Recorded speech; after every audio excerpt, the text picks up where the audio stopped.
Okay, so here we are. My name is Hello. Kim John. I'm in Williamson, Georgia, and today is Sunday, September the 6th, 2020.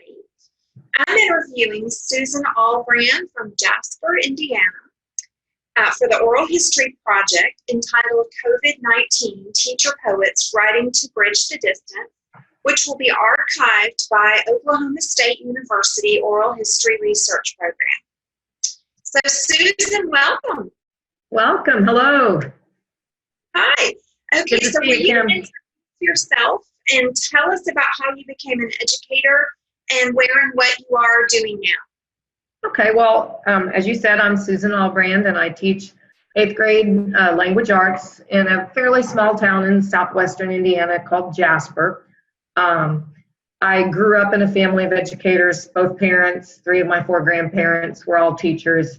And so it all just kind of felt like it was predestined or assumed that that's what I would do. And I never really veered off that path. So I graduated from high school in 1984, and I went to Indiana University, which was about an hour and 15 minutes north of my hometown, and majored in education with a focus in English and a minor in social studies. Got through there in 4 years. I student taught in a high school much like my own, and then I landed a job in a high school much like my own, about an hour from where I grew up, or a middle school, sorry, from where I grew up. And so I've been here for 33 years now, teaching in the same grade, in the same room. I did move rooms one time, and that was only because we built a new building. So I've stayed in the same room doing basically the same content for 33 years. Wow, that's awesome. I love hearing interviews like that, just the longevity and the fact that you have just mastered that grade level, like the content and things, because when you move around, you get a feel for so many things. But I love hearing the story that you stayed kind of anchored in that grade level. And that Yeah, I mean, it's every grade I think is unique, but most of the time when I tell people I teach 8th grade, they like shrink and recoil. They're like, oh gosh, how do you handle them? And they're the perfect age. They're still impressionable and open, and they're not jaded and uncool yet, but yet they're mature enough to discuss a lot of the things that we need to. So I love 8th grade. That's a fun place to be. Yeah. Okay, so let's kind of take a shift and go back to March 2020. Yeah. How did you learn that teachers in your state would be quarantined, and try to think about learning that at that specific moment? Where were you, and what prompted the announcement? Well, it was kind of interesting because one of the men that I teach with was getting ready to leave to go to Indy to attend the Big Ten basketball tournament, and it had gotten canceled first. And so when that got canceled, early in the week, he was kind of laughing about it. And for some reason, and I don't really know why, we hadn't been taking COVID-19 very seriously. We thought it was just an overreaction. And then when they started talking about suspending college sports, canceling college sports, all of a sudden we're like, okay, wait, that's big money. So if they're doing this, this must be for real. So I think that was on Wednesday or Thursday of that week. And then we started hearing rumblings on Friday morning that we might be canceling or at least suspending school for a while. So he had already taken that day off, and he sent me a text, and he said, I've been hearing we might be canceling. He goes, do you think we've been a little naive? And I said, yes, I think we've been a little naive. I'm kind of uncertain why we would cancel. And then he sent me an article called Flattening the Curve. So it explained how, in trying to not inundate, the emergency rooms with a bunch of people, it would help us manage, the pandemic a little more effectively. So it wasn't until about 2:00 that afternoon on Friday, March 13th, which it was Friday the 13th, if my memory serves me correctly, it was a full moon. It was also right before, I think we'd had a 4-day week, because I think we'd had the Monday before that off. It was the end of our grading period. So it was just wacky and crazy. And then about 2 o'clock that afternoon, we got the email from our superintendent saying that we were going to suspend school. So the next week was one more week, I think. And then we had spring break. So our intent at that time at our corporation was to come back after spring break. So we were going to take 2 full weeks away just to better prepare for things. And so we were going to shift into 3 days a week e-learning. So we were going to have Mondays and Fridays to plan and prepare and grade and all of that stuff. And then the kids would be with us Tuesday, Wednesdays, and Thursdays through e-learning. So I just remember thinking, is this real? I kind of hate to compare it to this, but it kind of felt a little bit like 9/11, how I felt in the aftermath of 9/11 with just a lot of uncertainty and that, you know, I think the term surreal gets overused a lot, but it felt very surreal. Like, is this really happening? Are they really suspending school? And so then, you know, it was just kind of that snowball effect. Then next, this got canceled, and then this got canceled, and my kids were coming home from college. So I think it just, over the stretch of about 4 or 5 days, it just became very, very real.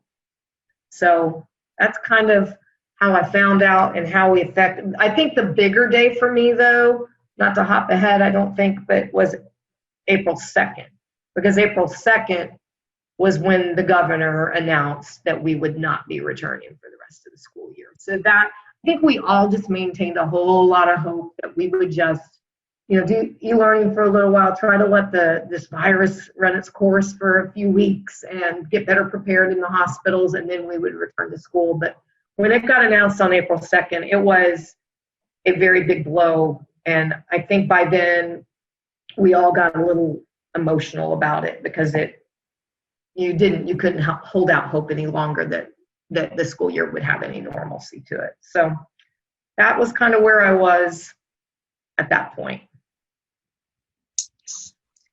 Well, in what ways did you participate in shaping policies at your school about distance learning? And what were those initial losses or concerns?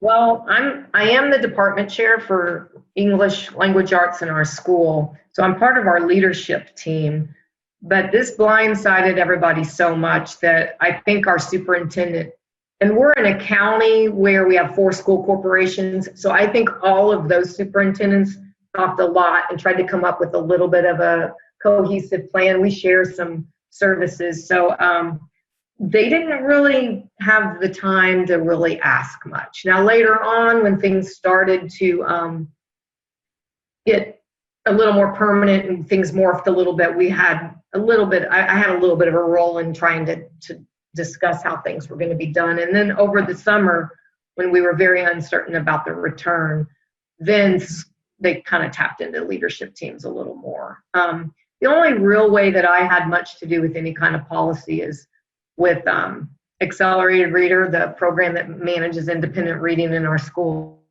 We're going to handle that because typically kids can't take tests outside of the school building. So we advocated to allow them to do that. But not a lot of policy making was brought down to the grassroots level at all. It was pretty much, everybody was just, as we like to say, trying to change a flat tire on a moving car. You just kind of did as you, and looking back on it, there were so many naive decisions, but we just had, it was unprecedented times. Now in our corporation, we were pretty lucky because we already had one-to-one devices, and we had already twice a year had what we called e-learning days as a practice. We had been doing that for 5 years. So we were ahead of the game, I think, in terms of being able to reach our students remotely. But we still did have we had a percentage of our students who either did not have connectivity or things like that. So we did run into some stumbling blocks, but I think we were ahead of many corporations in regards to preparedness for this.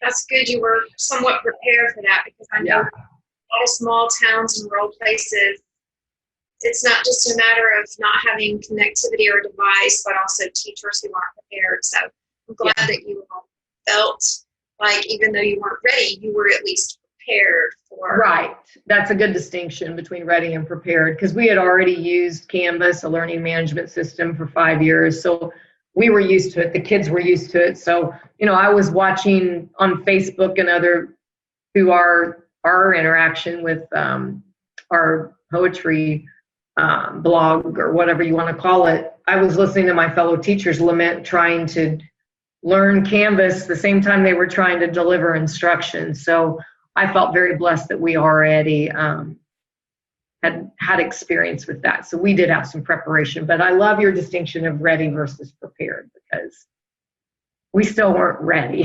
Thank you. And not to say that you might have been one or the other, but I do know that in so many rural places, it was just it was a train wreck.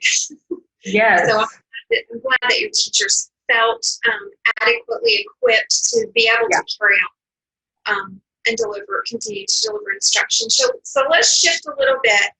This oral history project emerged from poetry teachers writing during the early days of social distancing. How did poetry and writing fit into your life while you were quarantined? And then I know you've written some poems, so maybe just talk a little bit how the poetry and writing fit into your life during quarantine, and then we'll get you to share poems. Okay, so simply put, and I'm really not speaking in hyperbole here, I think that writing, especially writing poetry, I'm not sure I want to say saved my life, but it certainly helped me navigate a very scary and uncertain time.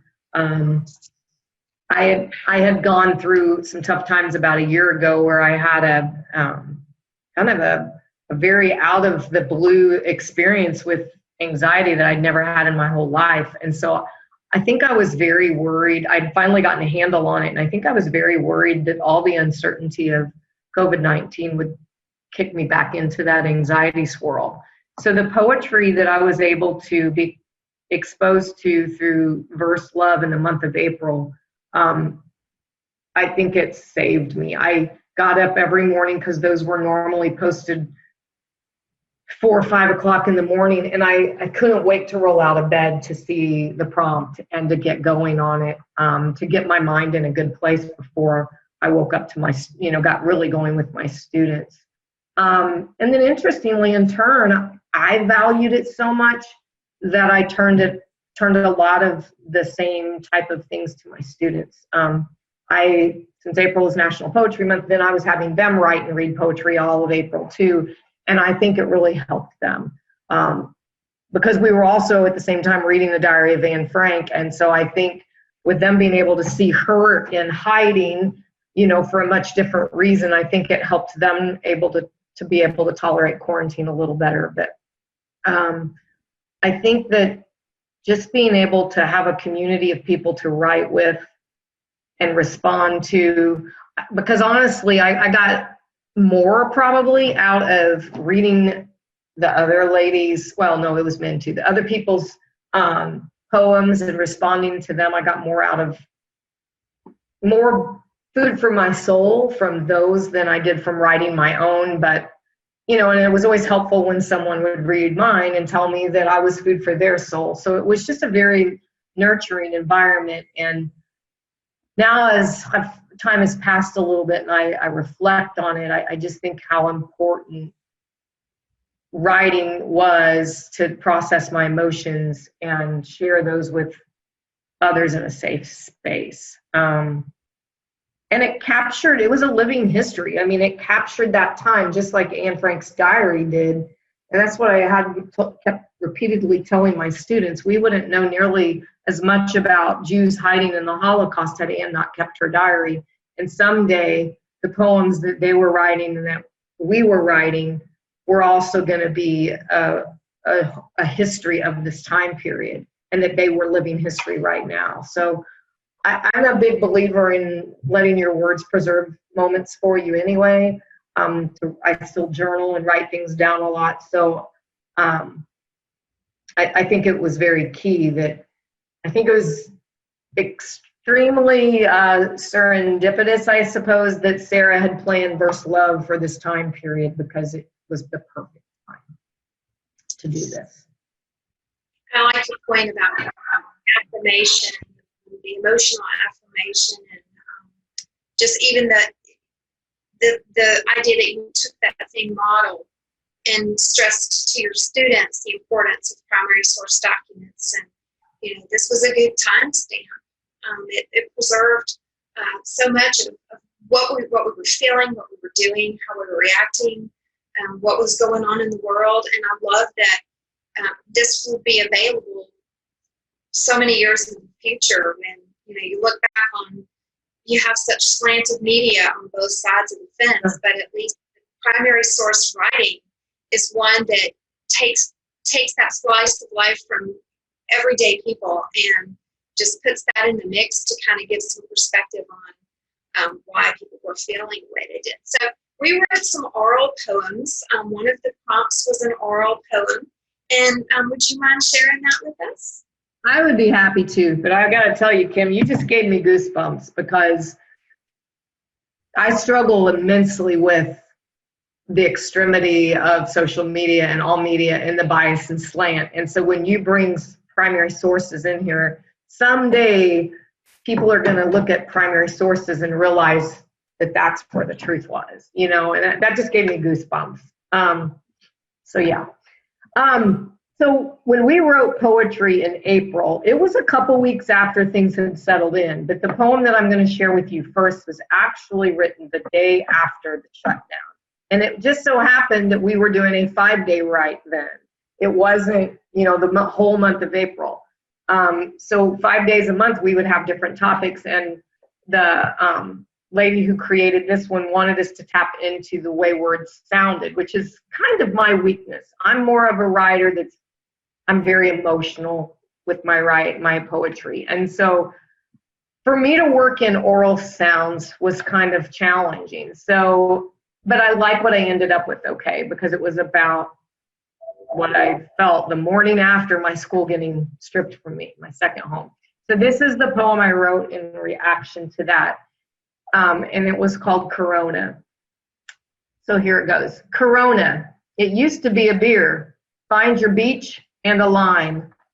The new connotation has changed. Our lives, our worldview, our perspectives, forever. With a slap to my face, my heart, my soul, the luminosity of my daily life has dimmed. Feckless fear has a noxious grip on the collective psyche of the world. No more nonchalance. Some call it panic. Have we entered a labyrinth leading us to solitude, even isolation? A thistle pokes my skin. A scab forms. I grimace as I think of the Band-Aid. The uncertainty builds and builds. Yank it off and cancel everything. I want to cherish the cascade of moments and memories, but we seem left to an empty void of nothingness. Does the eye in the sky want us to slow down, ponder the Roman Empire, the aurora borealis, the gossamer gauzes of nature all around? Social distancing, remote communication, bubble those hands, time to dig deep, put the fear and anxiety aside. Turn inward, turn to each other, turn to God. An epiphany. We only have now, a denouement of the after. What will the after be? So I wrote that on March 14th, the day after our schools closed. Going back to that heart, that noxious grip on the psyche of the world, the eye in the sky, thinking about, I like how you went to the kind of the history of the world, reflecting on different times, different challenges in history, and what did the people do? Looking to God, looking for answers out in the sky. That was beautiful. And how timely, definitely, just so timely to think about how we wrote these poems and where we were in those moments emotionally and just together as a world and individually in our homes. It's kind of funny to me, and I actually Googled myself one time not too long ago and realized that all of these poems can come up when you Google yourself because they're on a public blog or whatever. I've shared thoughts and emotions through these poems on our blog that my family doesn't even know. And I told them I will eventually get all these into a little booklet for them. But it was just interesting to me that I'm capturing emotions that I felt then that I didn't say to them here in my home. So I don't know, I just clicked with me for some reason. There's a safety in the group. I think there's definitely a spirit of being able to take a risk, being able to share, and not fearing that reaction. That we know each of us is in a different spot, and I love that about the writing group, because I think it's one of those. It's a way that we grow, we empower ourselves, we empower others. So I like that you point that out, because I think it's the same principle for everybody. We say things in that group that we would not say to our spouse or close to our family. We have a sense of trust, and that's pretty important. So I think that's part of what we were experiencing. Well, I think some of it was because we're all voluntarily there. We found out about ethical ELA. We found out about all of it through different means, but we all keep coming back because we want to be there. And when you're with other people who treasure the things you treasure, you can put your vulnerability out there, and you can share willingly.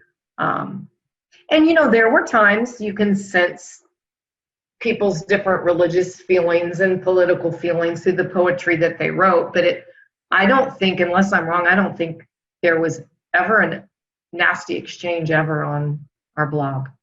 No. Everything was very affirming and positive and compassionate, and just a very treasured space. Absolutely. It's a great way to put that. So we're going to continue on with some more poems. I love that first one. But as we talk about moving into the time we experienced during the quarantine, COVID-19 impacted states and schools in different ways. It impacted us in different ways. How did your state or school respond? How did you've already talked a little bit about how your state and school responded. What did you discover in that process about how schools work and the state of education? Well,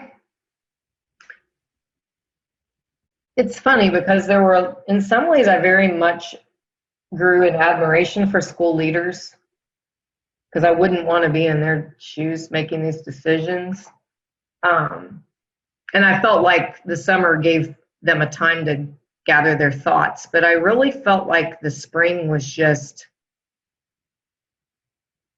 we shut down. I mean, we could not, I don't know about you, we could not even go back into our buildings to get materials, to get anything. There was just such an uncertain, I mean, we had a stay-at-home order in Indiana, so I think part of that was our superintendent wanted to encourage us to stay at home. But it handcuffed us so much to teach without our materials. A side note, my husband's a math teacher, and he's technologically challenged, and he has a smart board where he would do all of his teaching, and he said, I would do anything to be able to get into my classroom and teach on my smart board to nobody, but record myself. So I felt like definitely as much as I respect them and would not have wanted to be the decision makers, I think some of the shortcomings kind of really reared their head at me.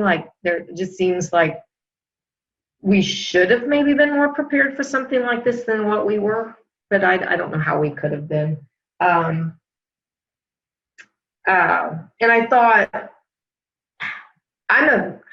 this is going to sound like a political statement, I'm not sure it is, but I'm a fan of local control, because I think you could have a lot different needs in southern Indiana than you could around suburban Chicago, or suburban Indianapolis, or suburban Louisville.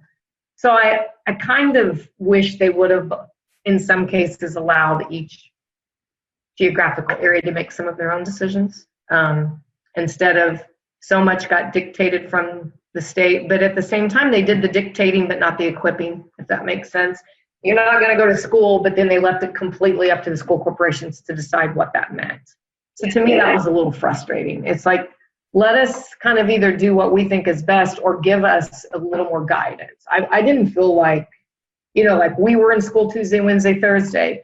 Another school just across town, now it's a parochial school, a Catholic school, but they were in school Monday, Wednesday, Tuesday, Thursday. So it just felt like state leadership didn't give the unity that it needed to in leadership. But at the same time, I almost wish they wouldn't. I wish they would leave it up to local control to let, a small Southern Indiana school do what it needed to do. I don't know. Did I totally go off the question there? No, that's important. I mean, I think it's important for you to share that's how you felt in a small town, because that's definitely, I think it's reflective of, every other state, and how so many of us in small towns felt like, we're an hour south of Atlanta, the world's busiest airport, and 50% of our families don't have internet. So, I mean, I see the same point that you're making with what governors put into place, but the playing field wasn't the same. Yes, yeah. The announcement was the same, but everybody had a different playing field, and I'm thinking that's probably the same thing you're saying. Exactly. Everybody's in a different spot. Numbers were different, still are, very, very different. So that kind of leads us into the next phase of poems. You had one called Stranger Friends. Will you read that one for us now? Yeah, I sure will. I think this is one that I like almost the best because I feel like it captures what our poetry community meant to me.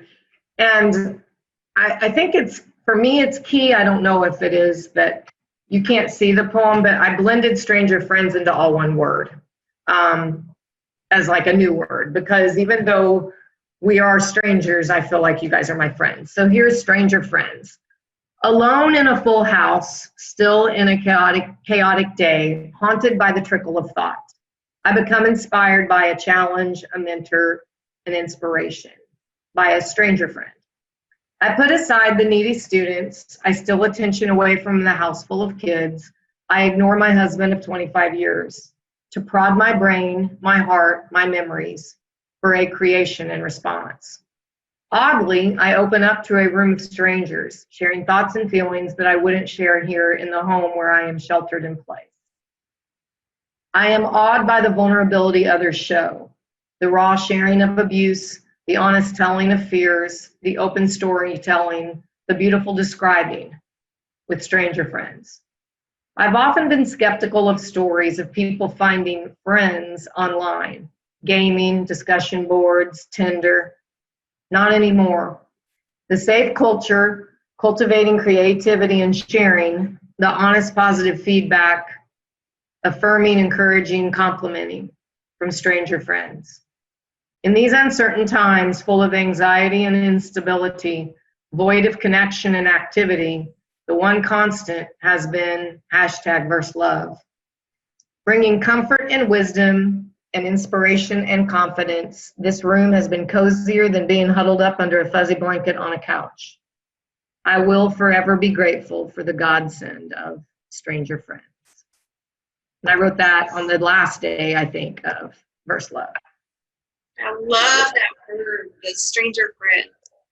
The fact that we haven't really met in person leads us as strangers, but at the same time, we know each other so well that we're friends. In many cases, very good friends. I think especially like quite a few of us have been part of this for well over a year, and you see the repeated themes and people's losses, and you don't have to know each other to be friends. And I know that sounds really weird, but we do all know each other. We know our stories, we know our secrets, we know our feelings. Yeah. We do. We know our values. Mm-hmm. And I think one line that, as I read this one again, is where I say the one constant throughout sheltering in place. The one constant that I relied on was verse love every day. I mean, I loved being at home with my family, and I loved the slow down life. There was so much to the quarantine, so many gifts, but this was my constant that kept me grounded, that kept me hopeful, that kept that anxiety monster at bay. It was truly a godsend, as I said. Absolutely. Absolutely.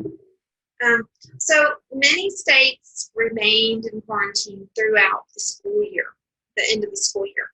How did your school year end? And did you have any aha moments about yourself as a teacher or writer in that process? Oh, wow. Well, so we stayed in quarantine for the end of the year. And I teach 8th grade. And so that is the end of their time at our building. And they move on to the high school. And it's always filled with just so much reflection and pomp and circumstance, and not quite to the degree, obviously, of a high school graduation, but we do a lot to reflect on who they are up to this point. So it was very, very difficult to not be there for all of that. We did go, and it was a couple of weeks after. Oh, well, I know one thing I kind of wanted to share. Let me go grab it here.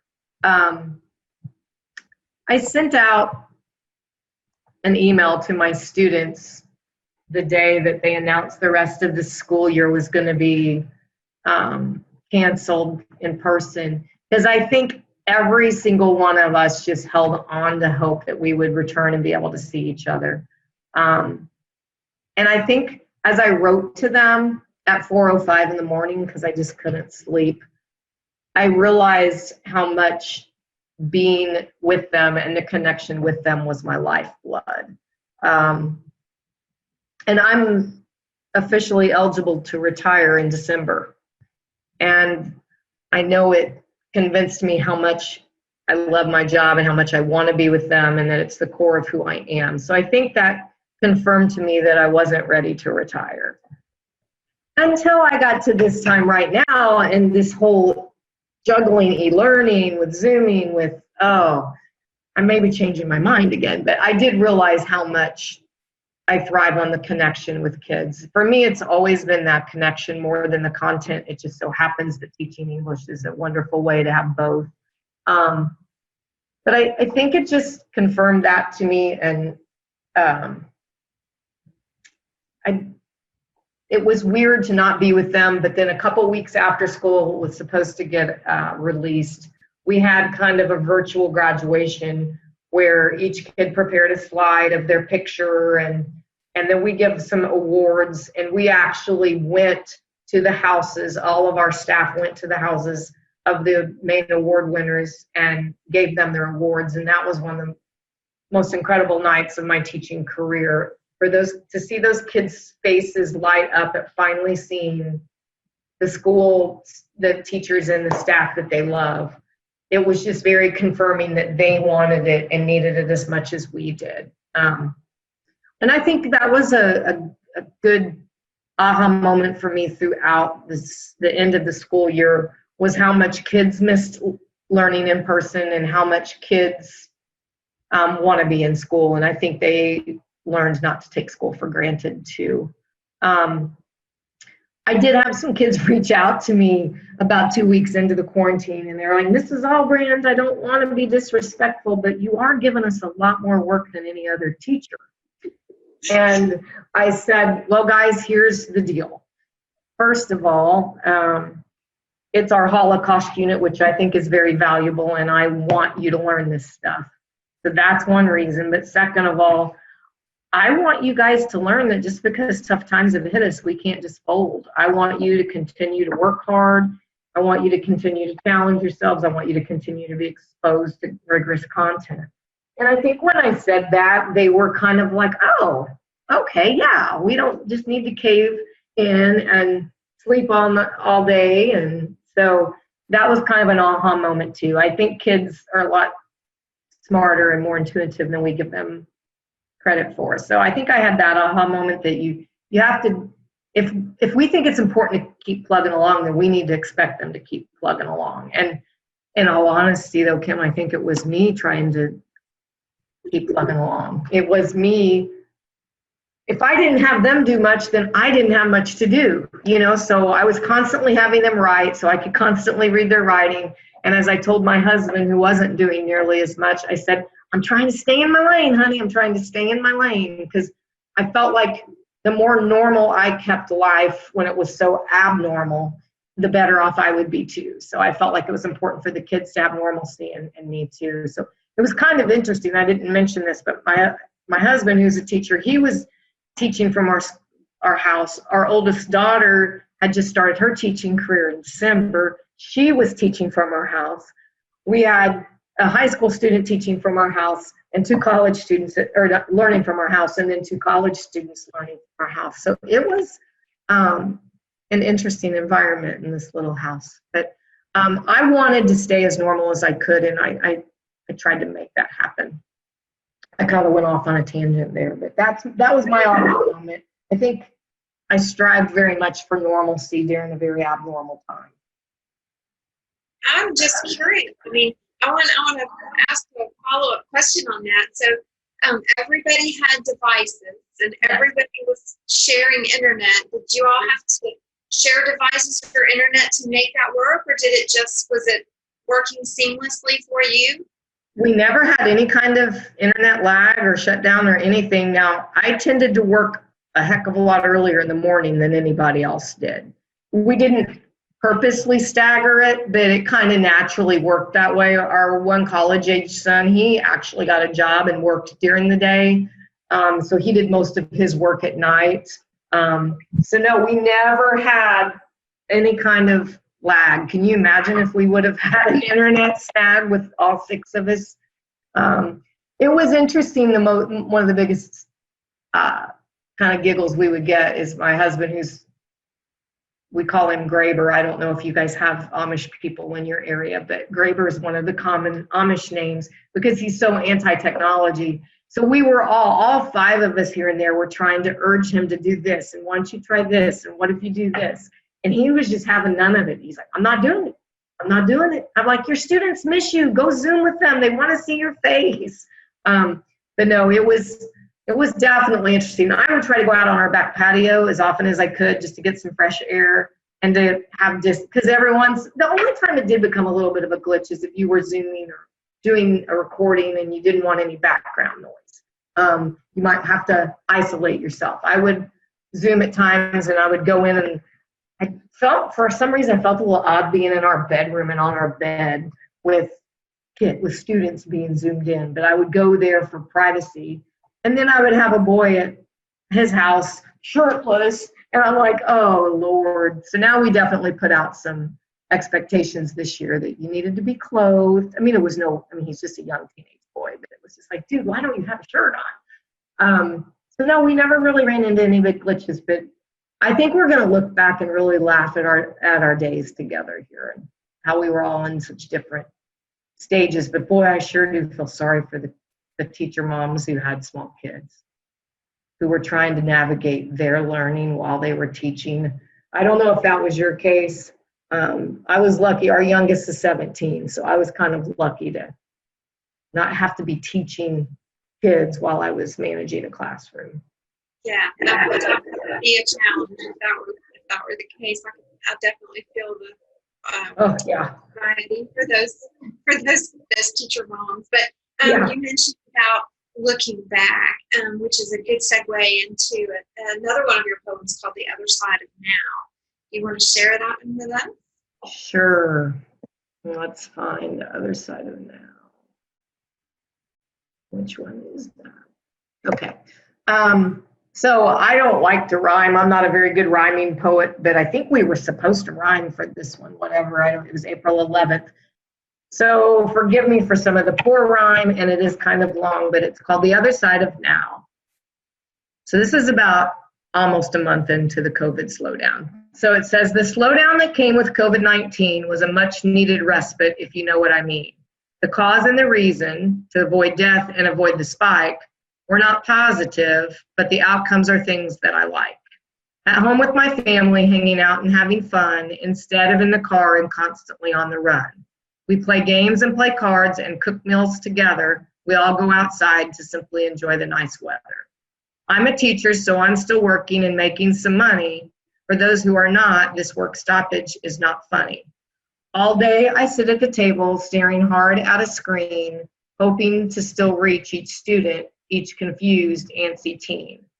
All around our house are others tapping into Wi-Fi, 2 college students, 1 high school sophomore, and 2 more teachers do try.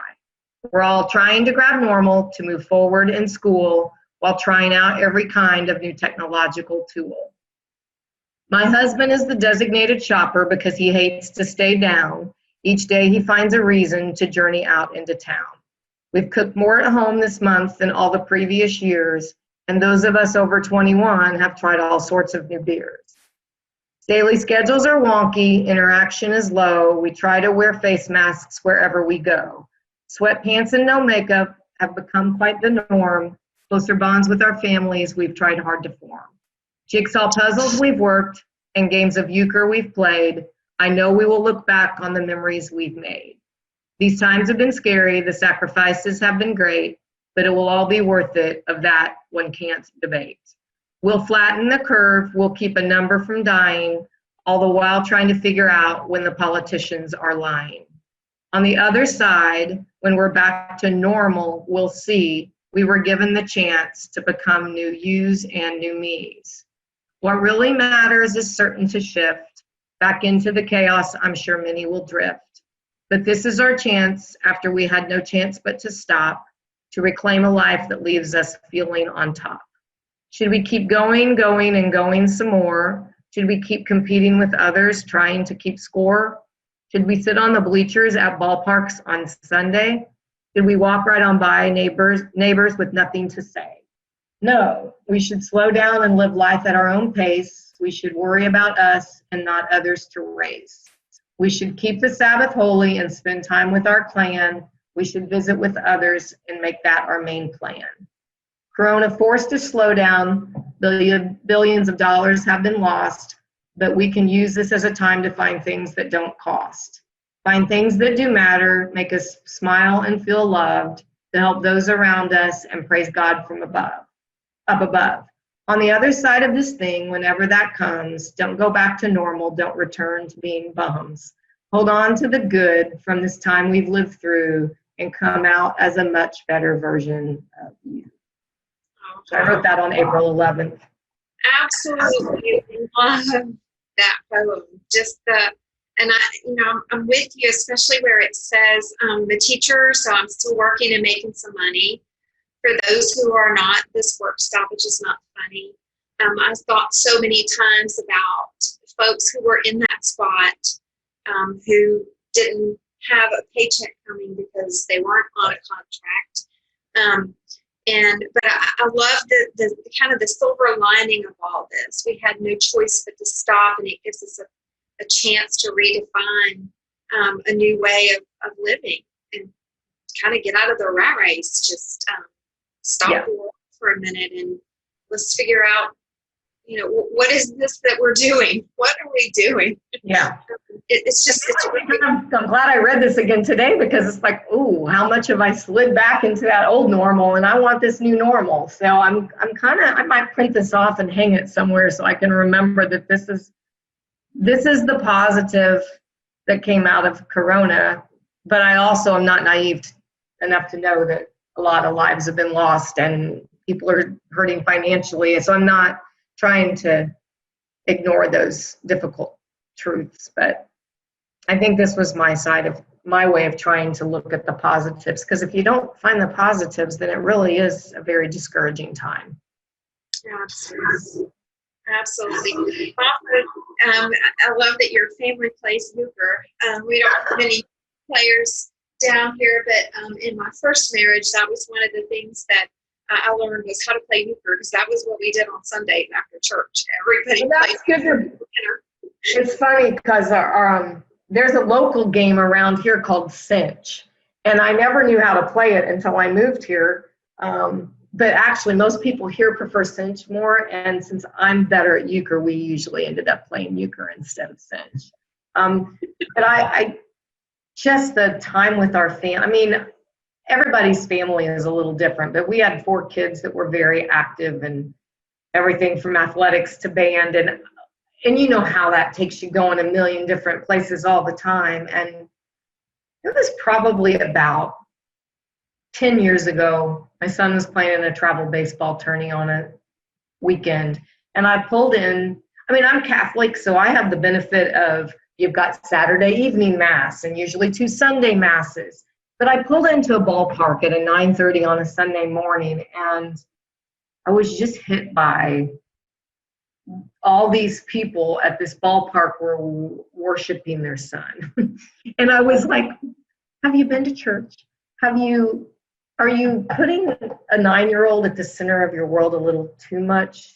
So that just kind of really hit me. And while we still participate in those things, I think I don't know, COVID also just kind of made me realize that you've got to slow down and prioritize the important stuff. So that's the good that's come out of all this for me.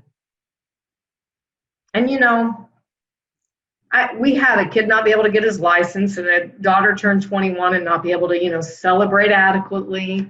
But we didn't have to have a funeral where you couldn't have people. We didn't have a dying loved one that you couldn't even hold their hand while they were dying. We didn't have to postpone a wedding. So I know that there were so many massive, we didn't have a child graduating this year. So there were so many big misses that people had. So I try to be sensitive to that and not just think, oh, this is a lot of good has come from this. Right. Silver linings, they're just that, silver linings. So let's turn a little bit to the next phase, which is talking a little bit about the current state of COVID-19 in your state and local schools, and not only the current state, but what you feel is next for you as an educator. Well, our county is a hot spot, not only in our state, but it's starting to get some national attention for being such a hot spot. Even though we're small and rural and agricultural, we're also a very stubborn German area that thinks that they can do what they want to do.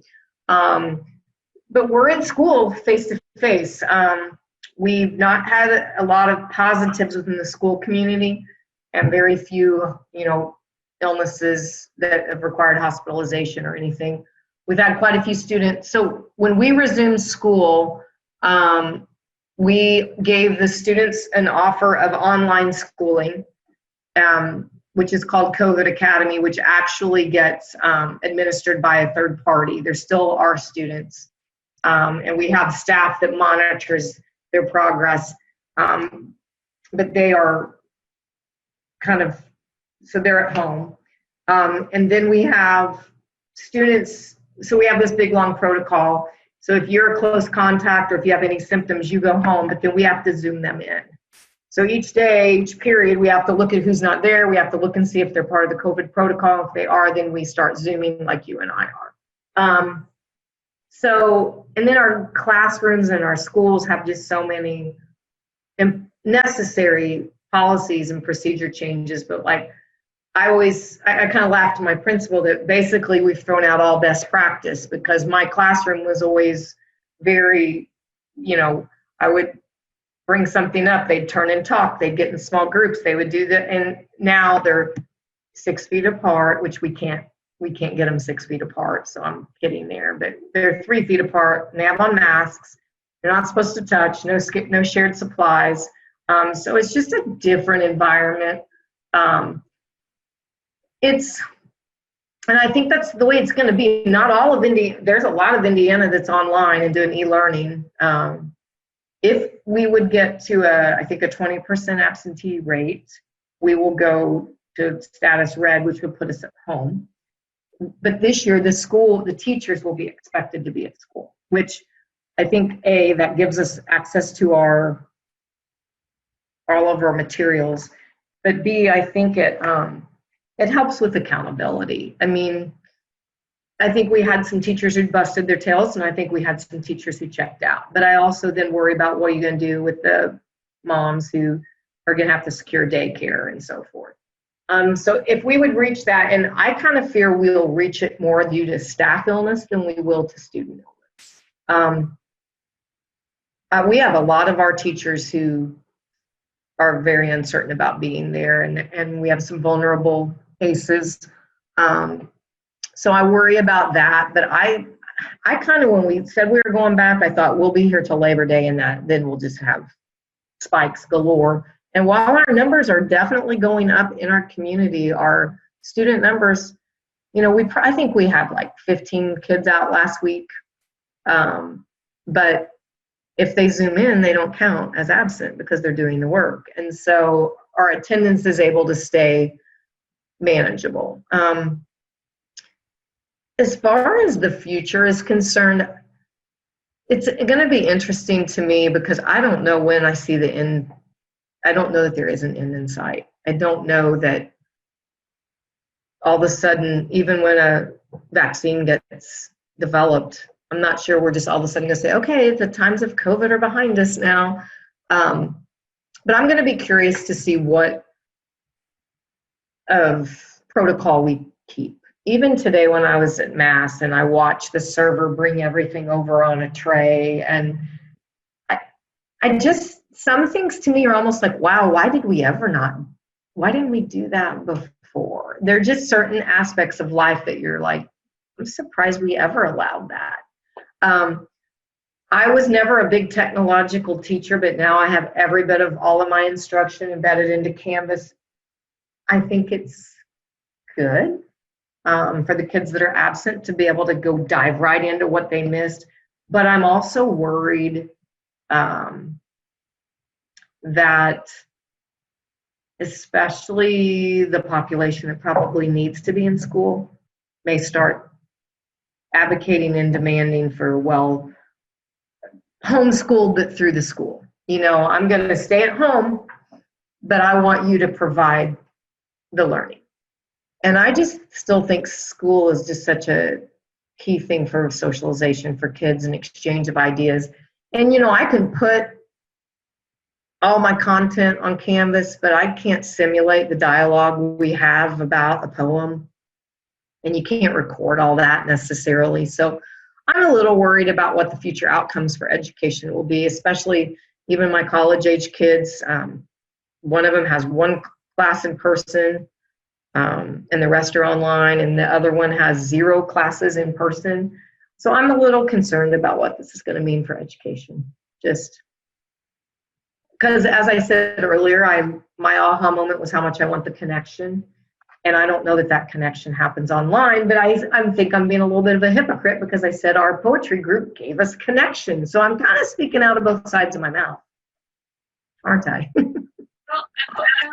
I think too, it has to do with the need. It meets needs in people, and some people have those needs, to be met, and they consider that a benefit of being able to connect this way, while others may not currently have that need. So it's just a different perspective. I think. I don't think it's speaking out of two sides of your mouth. I think it's really the perspective that we all have, the needs that we have, and the needs that we can see that are met online. So thinking about those in your experiences, what are a few of the most important issues that you think are facing teachers today? It's odd, but exhaustion. I can't get over how exhausting it is to teach the way we're teaching.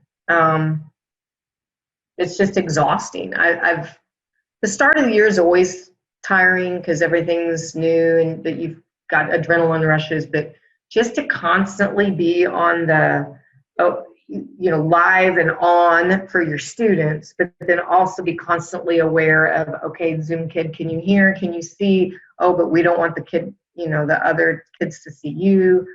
It's exhausting. I worry about the mental health and wellness of our teachers, especially, on a 23-year-old who's new in the field. What's her normal going to be as a teacher?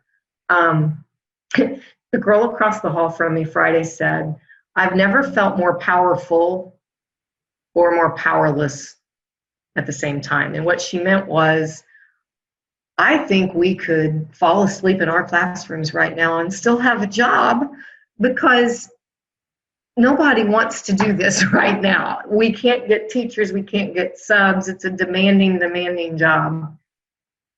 And it's almost like we feel like we could do anything and they're not going to say, we're getting rid of you. But yet we're so powerless as to what happens next and policies. And it's just, it's exhausting. And the rewards, I think, that you usually feel with teaching are those personal relationships that you build. And that's what kind of keeps you coming back. That's a lot more challenging to develop right now, the personal relationships. And to see the growth, I think, especially, and I'm not a big believer in standardized testing, but our kids didn't take our state assessment last year. So I'm not really sure where they are as learners. And so I'm not going to be able to rest in, oh, wow, look at the growth I brought this child through, at least through looking at a standardized test score. I guess over time I'm going to see some growth and improvement. But I think exhaustion, mental health and wellness, and just the uncertainty of what the profession is going to look like for the young teachers. I don't know how salaries work in Georgia, but right now our salaries at the bottom of our pay scale for the new teachers are almost frozen. I mean, they did away with collective bargaining, about 10 years ago. And so they don't get those gradual climbs through experience that I got. And they could be stuck at practically the poverty level for a long time. Whereas when I was teaching, you knew you were going to advance just through years of experience. And I'm not saying that was right by any means, but their incomes could hover for a long time down way lower than they should. So I worry very much about being able to pull quality educators into teaching and keep them there, maintain them. So those are my big concerns, I think. Right. And those are valid. So go back to, we were talking a little bit about the teacher moms and the challenges they might face. You wrote a poem entitled "What a Teacher Mom Might Say." Would you like to share that with us now? Sure. Now, I already mentioned that I was not managing young children at home while they were trying to learn while I was teaching, and I'm very grateful for that. And I have a lot of coworkers who were, so I feel for them immensely. And I don't even remember, honestly, if this poem gets to that at all. But here is what a teacher mom might say during COVID-19 shutdown. Things I did so naturally a few days ago make me take pause. Touching my nose, my mouth, my eyes, turning doorknobs, pushing or pulling doors open in public places, walking through a store grabbing whatever I wanted. Now it's needs, not wants, that are the focus, and even needs can't impose their will.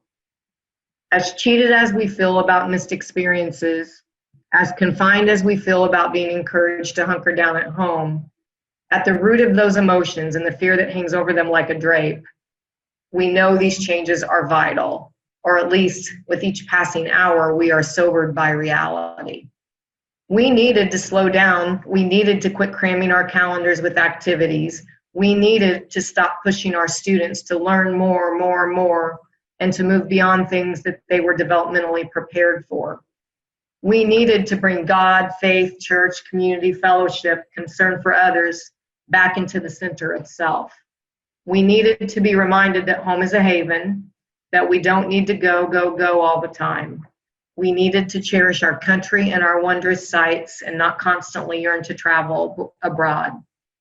I hope to never again take for granted hugging my loved ones, shaking hands at the sign of peace, dipping my finger into the holy water font, perching in bleachers watching high school kids compete their asses off, welcoming my son home after baseball practice, following my favorite teams on ESPN, browsing through a store, picking up wanted items, standing in front of a class of captive yet captivated students. Seasons have been canceled: graduations, weddings, funerals, first communions, retreats, birthday parties, family vacations. All of the things that reflect our freedoms, show our love, celebrate our achievements. Our circles have shrunk and will continue to shrink. Like Laura Ingalls in a cabin, the woods, just family and self and thoughts.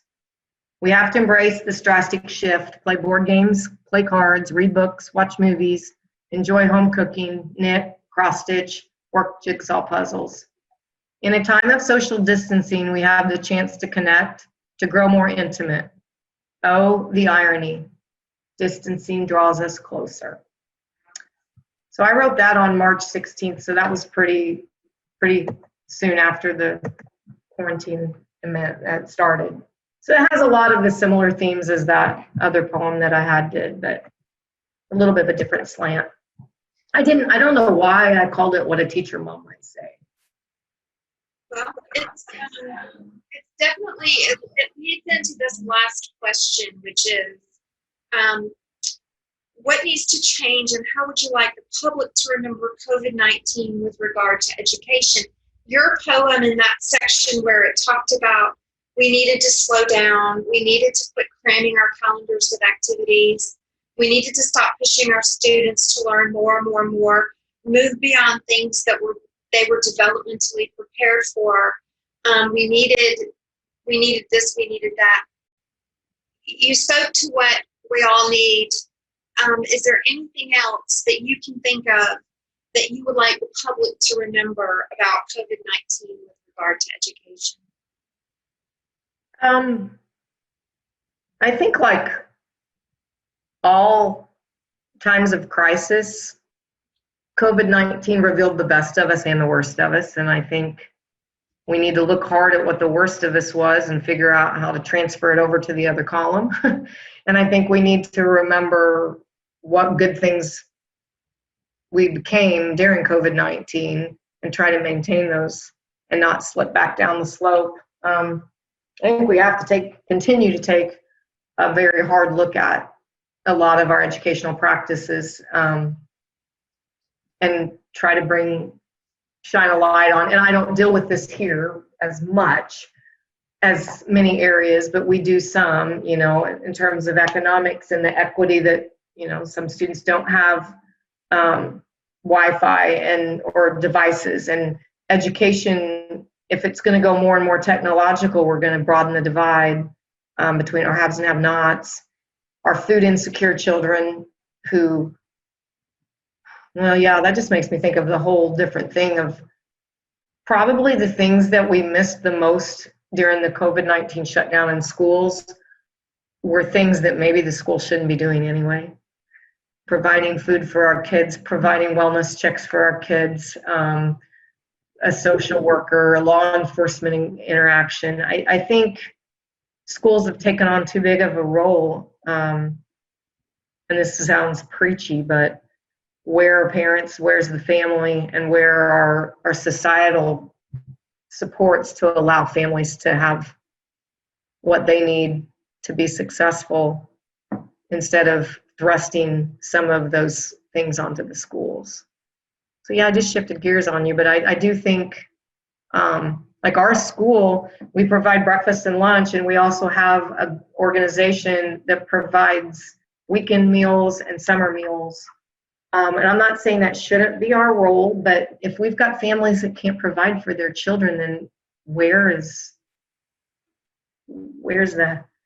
society there? Why is it falling on the schools? And it's because schools notice and recognize the need, and schools are filled with people with the heart that want to help, but why is that falling to our educational institutions? So I kind of went off on another tangent like I tend to do, but I want us to remember the best of us and try to avoid the worst of us. And I want society to take a little harder look at what it means to be a family and provide for your loved ones. And Quite well taken. Parent being a proactive guardian. So we've been talking now for a little over an hour, about an hour and 10 minutes. Wow. And Time I flies. don't respect your time. Is there anything else you'd like to say that I didn't ask before we conclude with one of your final poems the morning after? I don't think so, Kim. You did such a phenomenal job of asking questions, and you did an even better job of really listening. You were an incredible listener because you were able to reflect back key things to me or take a perfect question.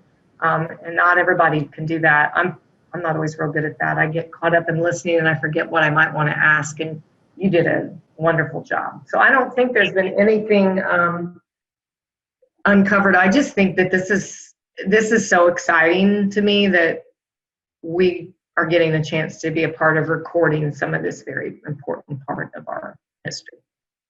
I was thinking about that if we, before we started today, about, when we're gone, people 60, 70 years in the future, this will be old technology by then. Yeah. And I was bringing out the reel-to-reel film strips and stuff like that, but Yeah.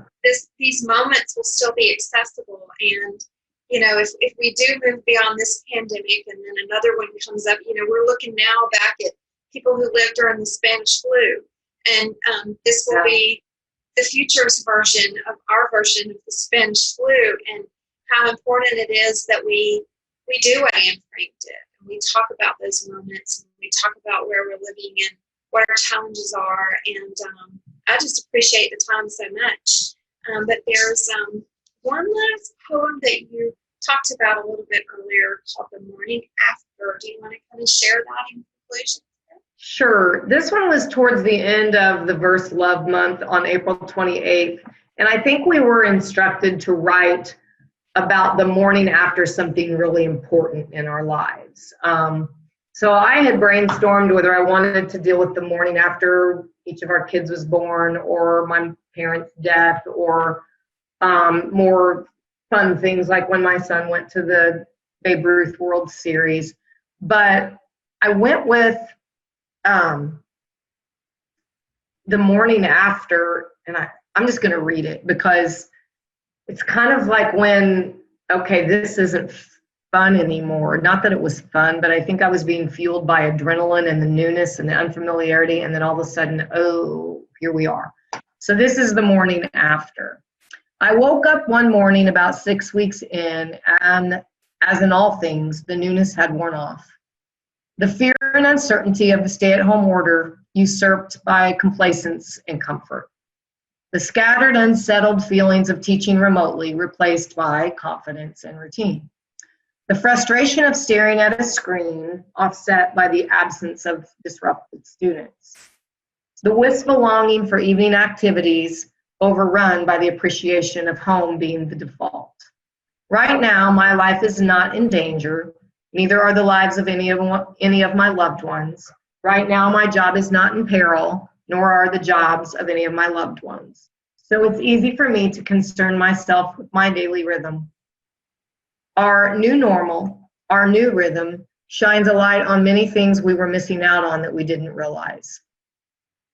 You're going to start noticing all these themes of the same thing in these poems. Family night at home with board games and euchre and family movie night. More home-prepared meals than in the last 3 years combined. Arts and crafts and yard work, books and podcasts and exercise.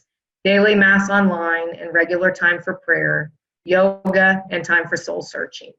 The days will never be long enough again to fit all of the things that I now know I love. There won't be enough hours to squeeze in the few chapters, the walk and podcast, the meal prep and cleanup, bookending a meal that holds lively conversation after a full day of work. How can we return to our normal jobs, our normal rhythm, our normal evenings, when we found so much now that we want to keep? And then there's this. I'm writing about my new normal while others toil in dangerous hospitals and work in understaffed nursing homes and mourn the loss of loved ones. I feel petty and superficial to worry about what I want my days to hold. because like all things, the newness will wear off. That leaves us. What a great way to end the interview, to read the morning after and think about all of those places we've been where, yeah, it might have been a little bit nice not to have that alarm clock, but at the same time, there were people working without the benefit of sleep.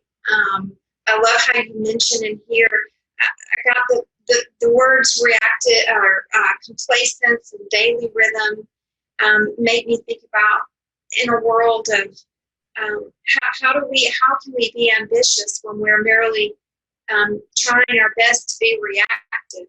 We're trying to be reactive, and there's no room for the ambitious or that lively conversation. And Wow. you know, and I think about that in terms of writing.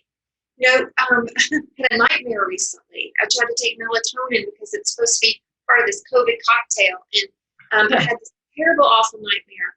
And I wrote about it immediately. I woke up writing. You know, I've got to preserve this so I can remember this. And when I finished reading this horrific piece, my husband looked at me and said, "But thank goodness for the nightmare, because that gave me something to write about." And I thought about the lively conversation that you mentioned about how when we're doing the daily rhythm things, we're not getting that writing material. And, you know, the highs and the lows they give us a good seesaw balance of stuff about how we feel. And I just think it's a perfect way to take those thoughts you had in that poem and kind of end there about what will the morning after be for all of us. Yeah. You know, you talk about the seesaw moments, and I'm sure you've seen this in your years as a teacher, but the best writing that I get from my students are the students that have the toughest lives. They're not as technically strong writers, but man, great writing often comes from tough times. And I think COVID-19 gave us a chance to reveal that. As with First Love, we've got a lot of really wonderful poetry here, but we also have a captured record of what it was like during this time. We have the stories of what. Well, thank you so much for your time. It's just been a pleasure just talking, getting to know you, getting a feel for where you've been during COVID, and I just look forward to our future writing time together.